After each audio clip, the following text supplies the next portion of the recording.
Kamano marama intiere nyakora mogero kini machiegni weche manyien mag kagi kacha nyinga Simfroz Okinda. Kawachako ni janon buge mag omenda mag piny owacho Nancy Gathungu ochope komiti mar Senate mar duoko penjo ewi lipot margi mane oyangi ni chike ne ok olu kaka dwarore nyiewo lai ma itiyo godo e siro chenro mag okumba mar thieth manitie bwo telo mar SHA. Gathungu okone komiti mar Senate ni nyiepo mar lai ma itiyo godo e tayo SHA odhi ataro mar chik. Kotanegi kod Senator ma Nairobi Edwin Sifuna, komiti no ne dwaro ng'eyo kaponi owinjo chung lai ma itiyo godo e tayo SHA. I have raised issues on uncompetitive procurement because there was utilization of the specially permitted procurement procedures. I have raised issues on the undefined scope of works regarding the installation of the system to the public health facilities because we do not of yet have the total number of the health facilities that are targeted. But there is also an amount for training that is also in the public domain. We do not have the numbers because when you're making a budget, you already have a target. It can be a moving target when numbers rise, but at least you have a baseline that we want to train 3,000 people, so we need 7 billion, or we want to train 4,000 people, so we need 10 billion. So I've raised issues on that, and it's in the report. I've raised issues on the payment arrangements, agreements, in terms of the rates that have been charged on the system. I've also raised issues on the unfavorable contract clauses with regard to moving forward. How will we ensure that the system works for Kenyans and is managed by Kenyans? The same issues that I've raised under the e-citizen system. Riwruok mar lakteche mapacho kaka MPDU kachiel gi mano makedo ne ratich jotij sirikal obuogo dhi ng'anyo pono ni sirikal ok dhi bero okumba mar thieth mar SHA ma osebedo gi ng'ikruok mathoth. David Atela ma en jagoro mongirore e riwruok mar KMPDU oyango ni jotije sirikal kama oting'o lakteche wetene kale midhiero mathoth e kinde ma gimanyo thieth ka gitiyo gi okumba thieth mar SHA ka ng'eny ute thieth ywago gope mathoth ma piny owacho pok ochulogi. To Modege ma jaod bura manyatike oseyomyo mar tend okumba thieth mar SHA kaka gino mamono okumba no tiyo e yo makare ka koro kwa sirikal mondo olok tend SHA. The Union of Kenya Civil Servants and Kenya Medical Practitioner, Pharmacists and Dentists Union have today, in a singular voice, give the government 2 weeks to resolve any challenges that are there with the comprehensive medical scheme of the civil servants within 2 weeks. Failure to which we are going to begin a series of demonstrations from 18th of this month. And after that, we are going to issue a joint strike notice that will see to it that the civil servants from the ministries, from the counties, and in the entire country go on strike to demand that their money that are being deducted as a statutory deduction in Social Health Authority, their money that they forfeited in medical allowance actually give value to them. We want change in SHA management. Whatever we have currently is not serving the Republic, is not having any interest of Kenyan at heart, because as we are talking today, we have a number of civil servants who are stuck in the hospital, cannot be discharged because of the payment of hospital bill. Jatend kambi mar keyo teko stima e pacho ka mano Kenya Power Joseph Siror osetimo nyocha tend county ma Nairobi otimo ya pisgi maduong' mano mar Stima Plaza mar olo yugi kachiel koda pi minyaga.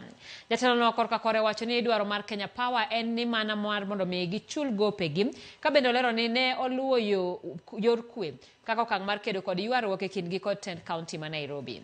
Siror wacho ni magi karano wacho magi romo mane gibago kanyakla kod riwruok mar jondiko kod jofwambo mano Kenya Editors Guild kod joma moko e boma Nairobi.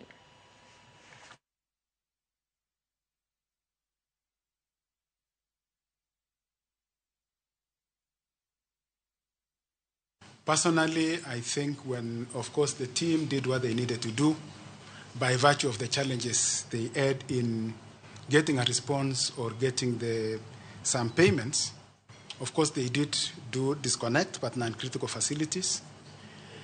But when we got a response, and that was, I think, on Friday, the other week, When they got in touch with our team, because they had not managed even to get a response from them, and committed that they were making arrangements to pay, we immediately reconnected them. So they were actually reconnected. I do remember I was still in the office on that particular Friday. As a man of peace, I said, yeah, I don't see anything I've done wrong, but it does no harm. Me apologize.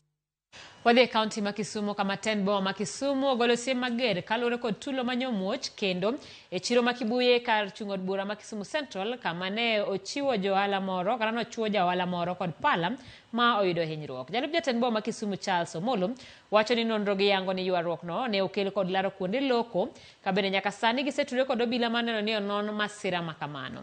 Owacho ni kaka kaunti ogibiyie mondo lok chiro no kar lweny gino ma owacho ni biro rocho weche mag ohala e chiro ma Kibuye mabende e chiro makelo suru malach ne sirikand kaunti. Jahala no podhi nyime kod yudo thieth e kar chung kara kar od thieth mar jo TRH seche mane obila medo luwo jogo mane timo maundu makamano. Wayie mondo Kibuye chako chop kanyo. Kibuye wasago mabor manyocha osebet maber to jomoko oseketo chunygi mar mondo mi okel koko e chiro mono johala timo ohala maber kendo mono jo nyiewo bende nyiepo ka gin kod kwe ni ka gin gadier ni kwe nitie chiro mar mondo mi gitime ohala. Koro kuom mano wakwedo kabisa gima nyotimre no kendo wacho ni ok en gima doyie mondo chako timre kendo kaka sirikal kendo wakwayo jo tend arita ma Kisumu mabenyo wasendiko negi mondo mi okaw hatua mar ng'iyo ni kwe machal kamano oduoki e chiro kanyo. Management onego bed ni timo patgi to county bende onego bed ni timo patgi. Weche mag chiwo kuonde ma jegere stall ok en mar management. Kendo mano tich county mag ka county oyudo ni gedo kama ok onego gede ka ok obedo approved to onego bed ni wagole. Koro gedo motimre ka ok wa approve ok wanyal yie mondo mi odhi mbele kamano. E kaunti ma Siaya ni jodak e aluora ma Thidhia Mayala ochako chiero dwaro mar mondo mi oyang lowo mar Thidhia no kaka mar oganda ka koro gibuogo mar donjo ne gavana ma Siaya James Orengo kuom rem neno ni lobno yangi kaka mar oganda. Kotelnegi kod jakom jopur e Thidhia Mayala Walter Nyangira giseyo tend kaunti ma Siaya ma gikoni tiyo godo mondo dargi e lobno. Gikoni tend kaunti ma Siaya tiyo kod joket mwandu moko mondo golgi e lobno ma gisebedo ka gitayo e chenro mag pur kendo koro gichano dhi e doho mondo chung chenro moro amora mar joket mwandu madonjore gi jodak e aluora mar Thidhia Mayala. Giseyo tend kaunti kuom ling ka jaket mwandu mane okawo kar Dominion ketho winjruok kendo temo daro gi lope makiewogi kata lope makiewogi Thidhia no. Then you be registered mara moja kaka community land. Ka onge to kati court wabo tero rengo. Wabo tero. Ang batamo tero, wabo tero. Ne watero kesi court kucha bugi wajo wabugi mi pesa bugi golo kesi negi golo nanga amo ne mono giwe mondo kesi rum wabro tero kesi court okwanyal dhie bunge kucha koro adwaro mondo county kod sirkal mondo nuangnwa solution to the problem wango mane kwayo mano nyaka lu chik mawacho nyaka tumo public participation emo nyaka los nyaka yale assembly ya hako ni yo executive to implement gima loko sekali assembly koro mane kwayo marwa nuko poni chik monti mane no bedo violate ne kolo to kwayo ngano mondo assess the law cheche ngano mena about the law e Kenya kae ngama uso waka en county government ma en Orengo oyie okonywa wan mine ma mondi liete wan mine ma onge gin mora mora kama wanyalo geno wanose rumo te geno wanyosiko kuom nam dipo nono konyalo yie mondo mi wadwa dago e dala ne gi nyithindwa waduto nikech gimo timonwa ni ochalo ng'atno motweyo wa maisha man to Orengo tugo kodwa nango ok wadwa no Orengo tugo kod wan san ngam wagolo golwenya no Orengo kan investor Riwruoge makedo ratich oganda e kaunti ma Busia koro dwaro mondo sirikand kaunti ma Busia olernegi gimomiyo kaunti no olewo kapok okalo chike matayo kawo pach oganda wi budget kod telo. Riwruoge e bwo mabula chiel nochopo oboke mondo tend kaunti no ochiwnegi ler e wi wach makamano. Jokende ratich oganda go ywak ni kata obedo ni kaunti ma Busia nobedo mokwongo e pacho ka mar chugo paro mar chik matayo chenro mag kawo pach oganda kendo tiego oganda e wi telo e higa mar 2019 Paro mar chikno pod okwame i APC mar migawo mar omenda e kaunti ma Busia.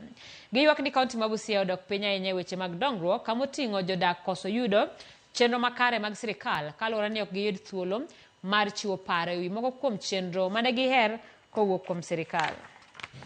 There is we as a citizen of this county, we shall still have problem in engaging our leadership in a governance process and when it comes to issue to do with the public participation and civic education.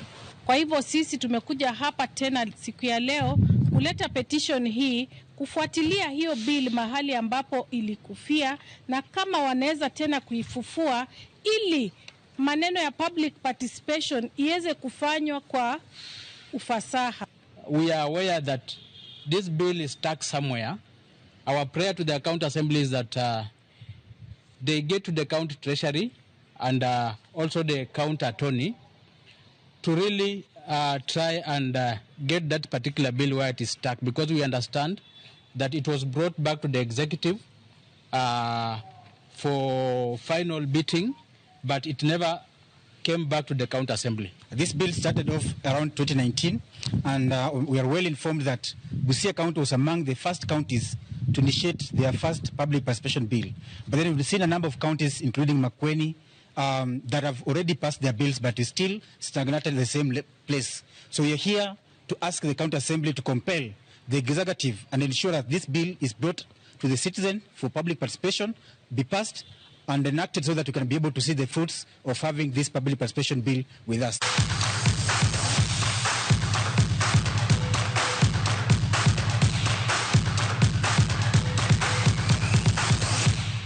Machiegni e weche mag tuke kama joloch e lig maduong' pachoka e tuke mag chess KCB nobedo joloch e tuke mag Marvels Chess Tournament mane obagi boma ma Nairobi. Team mar KCB notieko thuolo mokwongo ma kanyakla. Joyce Nyarwai matugo ne KCB noloyo kidieny mar Wakeini kiluwe gi Sasha Mongeli gi Julie Mutisia maduto tugo ne team mar Equity. E kidieny mar yawuoyi Gongthon Gong matugo ne club mar Marvels Chess nobedo jaloch e kinde ma Master Benjamin Magana notieko thuolo mar ariyo. E kidieny mag mbalariany Karan Ezekiel matugo ne mbalariany ma Nairobi notieko thuolo mokwongo gi points 7 ka Mushila Angel matugo ne Strathmore notieko thuolo mar ariyo.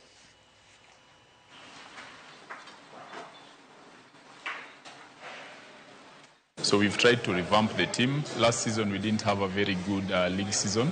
So we are trying to make some changes. We are also trying to boost our training regime and just building the team spirit.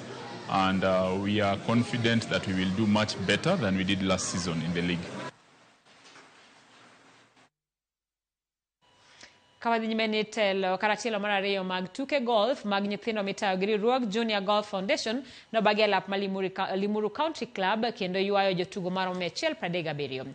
Chloe nobedo jaloch gi points 79 e kidieny mar nyithindo manyiri ma higni e kind higni 11 kod 12. Ashley Gashora kaachiel gi Mudhoni Kioi nomako kanyakla thuolo mar ariyo gi points 80. Hope Oduor ne ok owe chien ahinya bang' tieko thuolo mar adek gi points 82.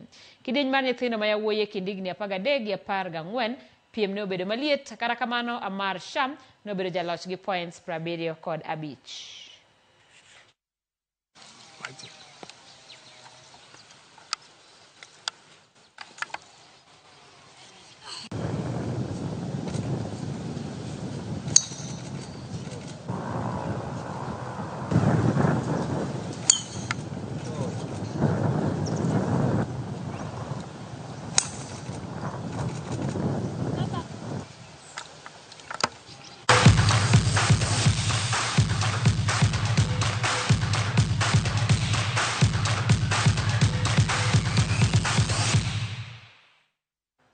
Nyakoromogi mano bende makelowe giko mar weche manyien mag kagi kachero kama na nyakuom kawo thuolo mari mar bedo kodwa e chenro ni. Nyinga Simfros Okinda.